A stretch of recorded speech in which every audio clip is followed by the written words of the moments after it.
Bonsoir, bienvenue pour le 7-8, l'actu sur TV Fil 78 chaque soir de la semaine à 18 h. Bienvenue pour cette nouvelle édition. Donc voici les principales informations dans les Yvelines en ce 25 septembre. La Verrière vient d'organiser pour la première fois un forum de recrutement avec uniquement des entreprises locales, avec un taux de chômage dans la ville autour des 16% selon les derniers chiffres de l'INSEE. Nous évoquerons les résultats obtenus. Offrir ou s'offrir les Yvelines, c'est possible dorénavant. Un coffret comportant des offres promotionnelles vient d'être lancé par le Conseil général avec pour objectif d'attirer les Parisiens dans le département. Et puis, les échéphiles se pressent à Elancourt pour assister aux prouesses des pousseurs de bois. Comprenez, les meilleurs joueurs d'échecs s'affrontent jusqu'au 5 octobre dans le cadre du Grand Prix de Paris. Le point sur les résultats des Français notamment avec notre invité, le directeur général de la Fédération française des échecs. On commence ce journal comme chaque soir par quelques images et la société Nissan West Europe qui annonce l'installation de son nouveau siège à Voisins-le-Bretonneux au Val-Saint-Quentin, un parc d'affaires de plus de 41 000 m² qui boucle ainsi sa commercialisation. Nissan a signé un bail ferme de 6 ans et 8 mois. L'an dernier, la marque annonce avoir commercialisé 109 000 véhicules dont 79 000 en France, soit une part de marché de 3,45%. Nissan est ainsi la première marque asiatique sur le marché automobile français. Rapprocher les employés et les employeurs, c'est l'objectif du rendez-vous qui se tenait cet après-midi à la Verrière. La commune vient d'organiser son premier forum du recrutement 100% local. Yolène Torres pour les précisions. Cette jeune fille est venue avec ses copines à la rencontre des entreprises. Je suis en première année de licence d'histoire en fait et ça me plaît pas trop en fait, donc j'aimerais faire un BTS. Un BTS en tourisme, c'est son nouveau projet. Pour cela, elle a besoin d'une entreprise qui accepterait de la prendre en stage en alternance. Surtout, si vous n'avez rien là dans les 6 mois qui viennent, réinscrivez-vous à APB. APB, admission post-bac. Elle pourrait y passer si elle ne trouve pas de stage. Mais la jeune fille a surtout retenu une chose qui lui redonne le sourire. On m'a dit que les BTS, il y avait des écoles qui prennent en février, qui font des rentrées en février. Donc ça me laisse 6 mois pour trouver un BTS. Donc c'est bien. C'est donc plutôt rassuré et motivé que l'étudiante sort de cette rencontre jeune entreprise. Une rencontre à l'initiative du service jeunesse de la mairie, mais pas seulement. Plusieurs jeunes actifs de la Verrière ont prêté main forte. On sentait qu'il y avait une vraie fracture entre ces deux mondes. On avait l'impression qu'ils n'étaient pas opposés, mais que c'était difficile pour un jeune de banlieue de franchir, d'aller toquer à la porte d'un jeune employeur. Lors de ces rencontres, pas de propositions d'emploi, juste des échanges et des conseils individualisés. Mais l'objectif est bien là. Un meilleur accompagnement de ces jeunes diplômés pourrait permettre par la suite davantage de réussite à l'embauche. Et puis quelques précisions concernant les chiffres du chômage. Justement, pour la première fois depuis avril 2011, le nombre de chômeurs a reculé. En août, moins 50 000 demandeurs d'emploi à travers l'Hexagone. Emploi toujours et le gouvernement, décidément très présent dans le département ces dernières semaines, après Arnaud Montebourg et Fleur Pellerin à Elancourt, dans les locaux de ADS pour lancer le plan de développement de l'industrie française, après Marisol Touraine et Michel Delaunay à la Verrière à la MGN, pour l'ouverture des contrats d'avenir au monde médico-social. Ce vendredi, un nouveau déplacement de ministre est annoncé encore à la Verrière pour la signature toujours de contrats d'avenir. François Lamy en charge de la ville, accompagné de Benoît Hamon en charge de l'économie sociale, parrainons 3 jeunes de la ville embauchés en tant que cadre de vie et auxiliaire de vie. Nous y reviendrons plus en détail au cours de nos prochaines éditions. Offrir ou s'offrir le département, vous connaissez déjà le principe de ces coffrets cadeaux qui regroupent des offres promotionnelles et depuis hier est arrivée sur le marché une Y-Box. Y pour Yvelines bien entendu et c'est le Conseil général qui est à l'initiative de cette idée. Claire Cambier, Patrick Jacques de Dixmude. L'Y-Box est disponible dans le commerce depuis mardi. Un coffret qui regroupe 78 offres culturelles, de loisirs ou d'hébergement à prix bradé, moins 50%. Nuit d'hôtel, visite de musée ou encore paintball. Il s'agissait de partir d'une réflexion très simple qui était de dire aujourd'hui les gens partent moins loin, moins longtemps en vacances. Proposons-leur de redécouvrir ou de découvrir tout simplement les Yvelines. L'entreprise Smart & Co est habituée aux box en tout genre, mais l'Y-Box est son premier partenariat avec une collectivité. L'initiative vient en effet du Conseil général qui espère booster le secteur du tourisme. On a fait le calcul, à peu près si les futurs acheteurs de cette e-box utilisent tout ce qui leur est offert, ils font une économie de 3 000 €. Donc vous voyez, pour un investissement de moins de 30 €, c'est un bon placement. Mais au-delà de ça, c'est bien entendu destiné à mieux faire connaître les Yvelines. Dans le département, le tourisme reste en effet peu développé, à l'exception du site du château de Versailles. Ce projet de box est dans les cartons depuis 1 an et demi. Il a fallu dans un premier temps convaincre les partenaires. Les hôtels, qui assurent principalement une clientèle d'affaires en semaine, y ont vu un moyen de combler leur faible taux d'occupation du week-end, en moyenne moins de 50%. Donc c'est une façon de bloquer dans les Yvelines nos clients potentiels et essayer de siphonner un peu Paris qui attire vraiment trop par rapport à nous. Leurs offres ne sont disponibles que le week-end. Toutes les activités du coffret peuvent être utilisées une fois dans la limite d'1 an. Et peut-être allez-vous craquer pour cette Y-Box, mais déjà êtes-vous amateur de ce genre de cadeau? Cela vous semble-t-il intéressant? Un bon plan, tout simplement? C'est notre question du jour.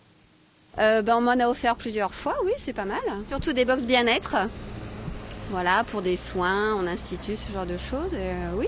Bon, le choix est un peu restreint, mais sinon, oui, j'ai toujours été satisfaite de la qualité. On m'en a offert au mois de décembre que j'ai toujours pas utilisé parce que il faut réserver sur Internet, c'est assez compliqué, donc il faut prendre du temps. Mais j'avoue que ça a l'air pas mal, mais pour l'instant, je m'en suis pas encore servi.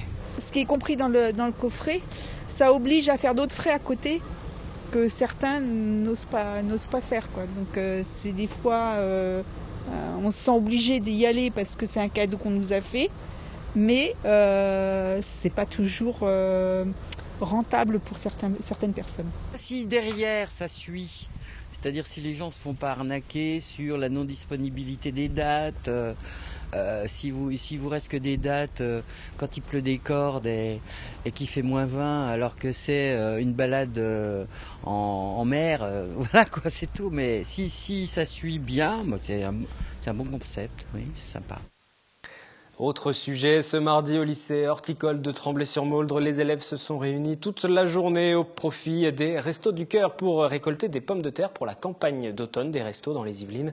Une vaste opération de solidarité qui est renouvelée chaque année avec toujours le même entrain pour ces jeunes et pour leurs enseignants. Reportage Olivier Maniscalco et Jonathan Villeman. Ils ramassent des pommes de terre pour les Restos du Cœur. Eux, ce sont les élèves du lycée horticole de Tremblay-sur-Mauldre. 150 apprentis CAP et lycéens se sont relayés ce mardi sous le soleil pour venir en aide aux plus défavorisés. Le but, approvisionner la campagne d'automne des restos et sensibiliser les lycéens à une œuvre caritative. La démarche a été initiée il y a déjà une bonne dizaine d'années, en partenariat avec un maraîcher bio qui est juste voisin à nos terres. Non seulement il y a l'aspect de la sensibilisation au profit d'une œuvre caritative, mais il y a également tout l'aspect pédagogique par rapport à la gestion de chantier. Les jeunes arrivent ici, il faut une organisation, il faut une méthodologie et ça rentre pleinement dans l'organisation des chantiers qu'ils peuvent voir au travers de leur formation. Peu fructueuse cette année au vu des conditions climatiques, la récolte devrait avoisiner les 3 tonnes contre 7 l'an passé. De quoi alimenter tout de même durant 2 semaines la vingtaine de centres des Restos du Cœur des Yvelines. 12 des meilleurs joueurs d'échecs du monde s'affrontent pendant près de 2 semaines à la commanderie des Templiers à Elancourt dans le cadre du Grand Prix de Paris. À la clé, 2 places qualificatives pour le tournoi des candidats, dont le vainqueur aura le droit d'affronter le champion du monde en titre. Pour l'instant, les 2 représentants français qui sont engagés dans la compétition sont plutôt en bonne position, comme nous l'expliquent Anthony Reich et Elodie Moine. Après 2 rondes sur les tables élancourtoises, Laurent Fraissinet a pris la tête du tournoi. Avec une victoire et un match nul, le numéro 3 français est le seul à s'être imposé avec l'Israélien Boris Gelfand lors de cette 6e et dernière étape du Grand Prix mondial. À 31 ans, il assume parfaitement son statut de vice-champion d'Europe 2012. C'est une très bonne expérience pour ces excellents joueurs français d'affronter les meilleurs joueurs du monde. Laurent Fraissinet a déjà remporté une partie très serrée face à Alexander Grischuk, ce qui lui permet de prendre la tête du tournoi et je pense que c'est une belle récompense pour lui. Mais lors de ce 3e match, il aura fort à faire face à l'Italien Fabiano Caruana, 3e joueur mondial. De son côté, l'autre Français, Étienne Bacrot, a déjà concédé 2 matchs nuls. Le numéro 2 tricolore a jusqu'au 4 octobre, date de la fin du tournoi, pour débloquer son compteur victoire. Outre la dotation de 120 000 € sur le tournoi d'Elancourt, l'enjeu sportif est de taille, puisque les 2 premières places seront directement qualificatives pour le tournoi des candidats 2014, dont le vainqueur affrontera le champion du monde en titre. L'invité de cette édition, c'est Laurent Verrat. Bonsoir. Vous êtes le directeur général DTN de la Fédération française des échecs qui est basée à Elancourt, justement, à Saint-Quentin-en-Yvelines. On va parler de cette compétition avec vous. Déjà, les résultats des Français. Le reportage a été réalisé hier en fin de journée. On faisait un petit bilan. Est-ce qu'aujourd'hui, le classement a un petit peu changé? Comment se positionnent ces Français? Il y a eu une 4e ronde aujourd'hui qui est en cours, donc je ne peux pas vous dire ce qui s'est passé parce qu'elle n'est pas terminée. Ça s'annonce plutôt bien, en tout cas pour les Français. C'est les numéros 2 et 3 dans l'Hexagone. Parce que le numéro 1 n'était pas disponible. Il jouait une compétition encore plus importante. Pas plus importante, mais enfin de très haut niveau aussi, pour laquelle il était engagé depuis longtemps. Et les Français ont bon espoir alors? Oui, ce qu'il faut préciser quand même, c'est qu'en réalité, ils ne peuvent pas se qualifier pour le tournoi des candidats parce que ce tournoi fait partie d'un grand prix qui est organisé par la Fédération internationale sur 2 saisons, donc sur 2 années, l'année 2012 et l'année 2013. Et c'est sur l'ensemble des 6 tournois du Grand Prix, là c'est le 6e et dernier, là c'est l'ultime étape, qu'on juge les 2 qui se qualifieront pour le tournoi des candidats. Même là, s'ils l'emportent, ça ne veut rien dire parce que ce sera la moyenne des autres rencontres. Oui, 6 rencontres absolument. qui et ils peuvent plus prétendre. Alors c'est un tournoi majeur qui est présenté comme le grand tournoi de Paris, mais nous sommes à Saint-Quentin-en-Yvelines. Plus précisément, nous sommes à Elancourt. Pourquoi le grand tournoi de Paris alors? En réalité, la Fédération internationale, qui est dirigée par une direction russe, pour elle, le nom Paris, dans la ville dans laquelle ce tournoi devait être organisé à l'origine, Paris c'est Paris, et Saint-Quentin-en-Yvelines ou Elancourt, ça parle moins, et ça fait partie de la région parisienne. Quand ils ont organisé la finale du championnat du monde il y a 2 ans à Moscou, pour le monde entier c'était à Moscou, en réalité ils étaient à 30 km de Moscou. Donc voilà, internationalement, Elancourt, Saint-Quentin-en-Yvelines, c'est Paris. C'est mieux pour le prestige de mettre Grand Prix de Paris que Grand Prix d'Elancourt. Voilà. Quitte à vexer les Yvelinois et les Elancourtois. Absolument, mais à faire plaisir au reste de la planète. C'est un tournoi d'envergure, je le disais, on peut quand même insister sur ça. Ça représente quoi pour les gens qui ne sont pas habitués aux échecs? C'est des Jeux Olympiques, c'est une compétition mondiale? Non, je dirais que ça ressemble... ce serait comme si on arrivait directement en 2e semaine de Roland-Garros. Voilà.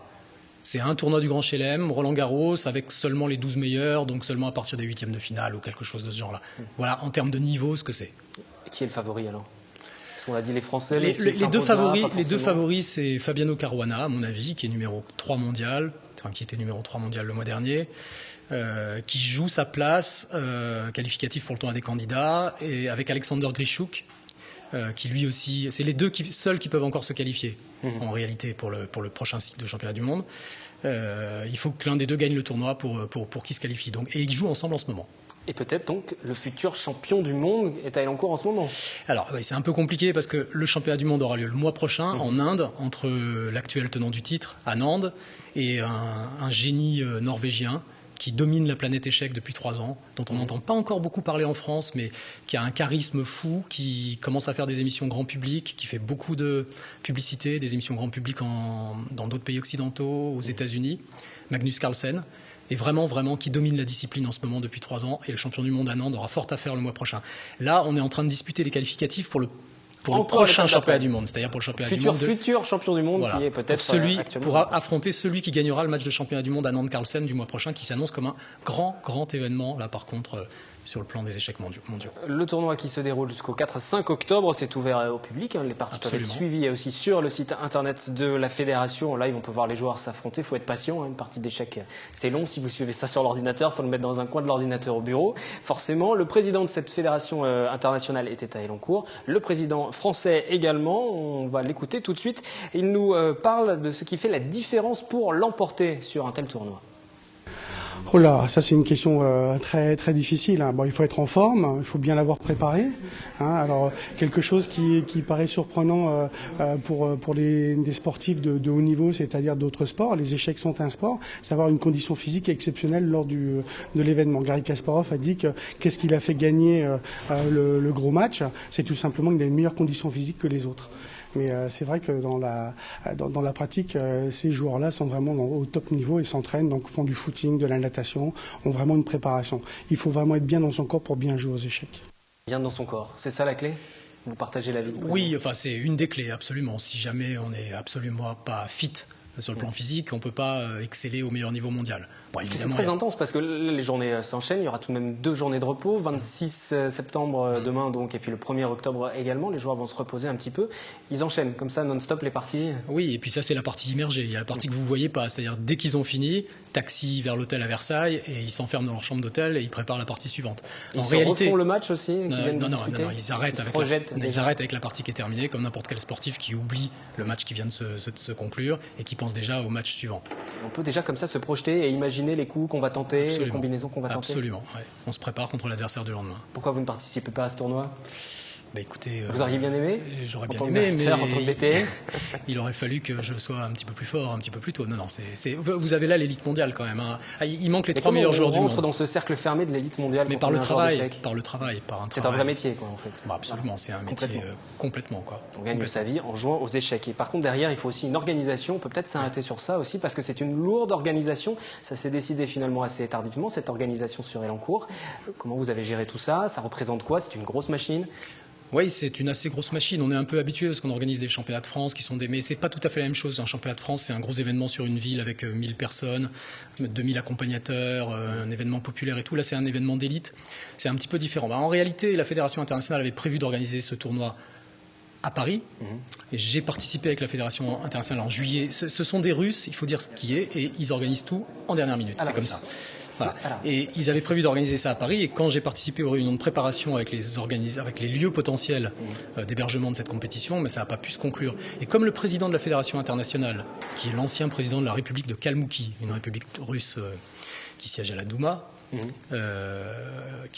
que je raconte, qui fait partie de la fédération russe, avait aimé. On va pas rentrer dans les stratégies géopolitiques. Non, c'est pas ça que je veux dire. Non, il était venu à la commanderie, il était venu visiter notre siège national il y a quelques semaines, et il avait particulièrement apprécié le cadre, et c'est ça qui lui avait donné l'idée que peut-être un jour un événement pourrait se faire dans cette chapelle. Le président de la Fédération internationale, d'ailleurs on l'a entendu au début de cette semaine sur notre antenne, qui disait c'est que l'un des premiers événements qui sera organisé en France, sur Paris, sur la région. Il y en a d'autres éventuellement aussi à venir, pourquoi pas. Oui, enfin bon, on va pas organiser un événement comme ça tous les 4 matins, parce que ça reste quand même un truc assez lourd à Là, les joueurs sont hébergés sur Versailles, c'est ce que vous nous disiez. Oui, ils sont à Versailles. Il y a tout ce staff-là qui gère toute cette compétition qui se déroule jusqu'au 4 octobre. Le 5, ce sera ensuite pour la remise des récompenses. Pour ceux qui suivent les parties, forcément, ils sont habitués. Il y a tout un vocabulaire qui va avec. Pour ceux qui connaissent moins, comme moi, par exemple, on va peut-être faire un petit tour. Vous allez nous expliquer un petit peu de mots de vocabulaire. Alors, qu'est-ce qu'un arriéré ? Un pion arriéré. Un pion arriéré. C'est un pion qui reste en arrière et qui ne peut pas être défendu par un autre pion. Un clouage.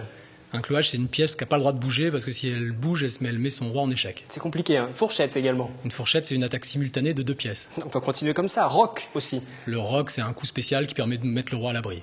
Et ultime mot. Alors là, par contre, celui-ci, j'aurais du mal à le prononcer. Vous allez sans doute me reprendre. Le zugzwang. Le zugzwang, c'est une situation qui arrive dans la vie. C'est une situation où vous êtes obligé de jouer. Si jamais vous pouviez passer votre tour, tout irait bien. Mais comme vous êtes obligé de jouer, vous n'avez que le choix qu'entre des mauvais coups. Il y a tout un vocabulaire très spécifique. Allez vous renseigner si vous voulez suivre ces parties tout de même. Un tournoi international est en cours en ce moment. Vous pouvez le suivre. Sauf demain, puisque 1er octobre également, il y aura le repos de ces différents joueurs qui sont sans doute déjà un petit peu fatigués, qui vont profiter de la journée de demain. Je ne vous ai pas encore posé la question, mais quel est le gain au milieu de tout ça ? On parlait de ces places qualificatives pour les prochains tournois mondiaux, mais il y a aussi un aspect financier. Bah oui, il y a 120 000 € de prix quand même. Et puis, il y a aussi les prix pour l'ensemble du Grand Prix. Il y a encore, je crois, une dotation bien plus importante qui vient gratifier les 6 tournois qu'ils ont disputés en Grèce, en Chine, en France et sur l'ensemble des années 2012-2013, puisque nous, là, on est au dernier, donc on va pouvoir donner les prix du Grand Prix. Oui, ce sont des joueurs professionnels qui gagnent leur vie. C'est pas encore les prix du tennis, mais enfin bon, c'est sûr qu'ils gagnent leur vie. Demain, journée de repos, les joueurs vont faire quoi ? On disait c'est comme des sportifs, on en parlait tout à l'heure. Là, ils vont faire quoi ? Ils vont aller faire un footing, ils vont répéter leur gamme sur des ordinateurs. Je pense que chacun fera comme il veut. Moi, je leur ai prévu une petite visite du château de Versailles, visite privée. Vous faites aussi guide touristique. Enfin, c'est pas moi qui le ferai, mais je leur ai organisé une petite visite du château de Versailles. Ils sont logés juste à côté, donc ce serait bête de pas en profiter. Et puis ensuite, retour à la compétition pour ces sportifs. On le répète, ce sont des sportifs de haut niveau qui pratiquent les échecs. Merci à vous. vous. Demain, la compétition repos, mais en revanche, elle reprendra dès le lendemain pour se terminer le 4 octobre. Et puis ensuite, si vous voulez encore suivre une autre compétition d'échecs, sachez qu'il y aura aussi des rencontres d'un autre niveau, à Montigny-le-Bretonneux, organisé par le club de la Dame Noire, qui fête son 25e anniversaire du 19 au 27 octobre. Vous pouvez vous y inscrire aussi bien pour le 12e tournoi d'automne que pour disputer la première édition du tournoi de maîtres. Deux compétitions donc sur cette période à suivre, homologuées d'ailleurs par la fédération. Un mot peut-être sur cette compétition, ce sera d'un autre niveau, mais c'est aussi intéressant. C'est un tournoi de maîtres, donc c'est un échelon évidemment bien inférieur, mais c'est les premières, c'est le début du niveau international, donc ça commence déjà à être... Ouais, ça commence à jouer correctement. Et ce sera jusqu'au 27 octobre. 19 au 27 octobre à Montigny-le-Bretonneux. Pour l'instant, c'est à Elancourt que cela se déroule. Merci à vous, Laurent Vérin. Nous allons à présent revenir dans ce journal sur la 3e édition du concours international d'attelage de tradition. C'est un tout autre sujet qui s'est tenu ce week-end à Rambouillet. Aurélia Debussy et Elodie Moine. Chevaux, voitures anciennes et meneurs étaient en compétition ce week-end dans le parc du château de Rambouillet. Organisé depuis 3 ans par le Haras national des Bréviaires, le concours international d'attelage de tradition a réuni une quarantaine de participants. Ces collectionneurs de voitures anciennes, modèles d'époque de la fin du 19e ou répliques fidèles, sont notamment jugés pour l'harmonie du couple cheval-voiture. Marchez, marchez. Oh. Très bien, merci. Impeccable. Marchez. Compliqué. Attelage en simple, en paire, en tandem, composé de chevaux, de poneys et parfois même d'ânes, quelle que soit la catégorie du concours, l'attelage de tradition reste pour le meneur une vraie passion. Le menage permet d'avoir une équitation à distance qui est absolument passionnante. Et vous menez, voyez, 4 chevaux avec juste une main ou deux, et vous avez des sensations absolument magiques. D'abord le plaisir du cheval, et puis le respect de la tradition, parce que ce sont des choses qu'on doit transmettre aux générations futures, c'est très important. La France est un pays tellement accueillant pour les concours de tradition, on aime y venir très souvent. Après 3 épreuves réalisées en 2 jours, la présentation, le parcours routier et la maniabilité, nos 2 compétiteurs ont chacun remporté un prix dans leur catégorie. Et pour un point complet sur la culture, n'oubliez pas la prochaine édition de Kiosque, le magazine culturel de la rédaction de TV Fil, présenté par Aurélia Debussy. On en revient à notre image du jour, nos images du jour. La société Nissan West Europe qui annonce l'installation de son nouveau siège à Voisins-le-Bretonneux au Val-Saint-Quentin. Un parc d'affaires de plus de 41 000 m² qui boucle ainsi sa commercialisation. Et Nissan West Europe a signé un bail ferme de 6 ans et 8 mois. L'an dernier, la marque annonce avoir commercialisé 109 000 véhicules, dont 79 000 en France, soit une part de marché de 3,45%. Nissan est la première marque asiatique sur le marché automobile français. Rapprocher employés et employeurs, c'est l'objectif du rendez-vous qui se tenait cet après-midi à La Verrière. La commune vient de tenir son premier forum du recrutement 100% local. Yolène Torres pour toutes les précisions. Cette jeune fille est venue avec ses copines à la rencontre des entreprises. Je suis en première année de licence d'histoire en fait. Et ça me plaît pas trop en fait, donc j'aimerais faire un BTS. Un BTS en tourisme, c'est son nouveau projet. Pour cela, elle a besoin d'une entreprise qui accepterait de la prendre en stage en alternance. Surtout, si vous n'avez rien là dans les 6 mois qui viennent, réinscrivez-vous à APB. APB, admission post-bac. Elle pourrait y passer si elle ne trouve pas de stage. Mais la jeune fille a surtout retenu une chose qui lui redonne le sourire. On m'a dit que les BTS, il y avait des écoles qui prennent en février, qui font des rentrées en février. Donc ça me laisse 6 mois pour trouver un BTS. Donc c'est bien. C'est donc plutôt rassuré et motivé que l'étudiante sort de cette rencontre jeune entreprise. Une rencontre à l'initiative du service jeunesse de la mairie, mais pas seulement. Plusieurs jeunes actifs de la Verrière ont prêté main forte. On sentait qu'il y avait une vraie fracture entre ces deux mondes. On avait l'impression qu'ils n'étaient pas opposés, mais que c'était difficile pour un jeune de banlieue de franchir, d'aller toquer à la porte d'un jeune employeur. Lors de ces rencontres, pas de proposition d'emploi, juste des échanges et des conseils individualisés. Mais l'objectif est bien là, un meilleur accompagnement de ces jeunes diplômés pourrait permettre par la suite davantage de réussite à l'embauche.